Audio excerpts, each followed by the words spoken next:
Decision-making in the Conference of Presidents is based on a model of consensus. And consensus is something you know when you have it. It's not based on a vote.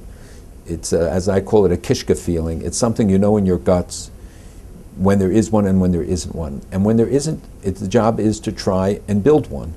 And building it doesn't mean to impose a particular point of view, but to bring people along, to share information, to have a debate, to have an exchange of views that enables us to come to some common ground. And once you do that, you're able then to build on that. And we have to create an atmosphere of respect where differences can be addressed in an accommodating way. It doesn't mean you violate principle. It doesn't mean that you sacrifice beliefs or religious ideas or anything of that kind. What it means is that we share and that we create an atmosphere in which you will see that the differences pale in comparison to things that unite us. That the whole is far greater than the sum of the parts. And that we have one faith and one fate. And when you make a decision, you have to think about all the ramifications. This difference today from the past is that the issues are far more complex and complicated and are of much longer duration. Decisions are not about months or years, but generations. And globalization has impacted all of our decision making in ways that we are not yet conscious.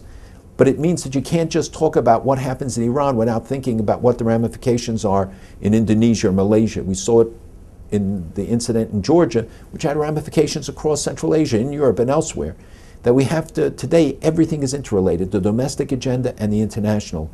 Just as economics has become global, and we saw the impact of a rogue trader in France or of a subprime crisis in America affecting economies around the world, it's true of politics and of the issues we confront. So decision-making means that you have to be able to step back and look at the broader picture, think of all the ramifications, be able to assess what is the best course of action. It's related to game theory as well, where you maximize the gain and minimize the losses, and try to think in those terms as you reach a decision, and think about what it means for those who will benefit and those who might be hurt by the decision. You have to think about your client, whether it's an issue that involves countries abroad, or whether it's an internal issue of the community. And I think if people take those things into account and it becomes an automatic process that, you know, it's a computer program in your brain that enables you to filter through all of these different gates and tests, I think people will reach the right decision.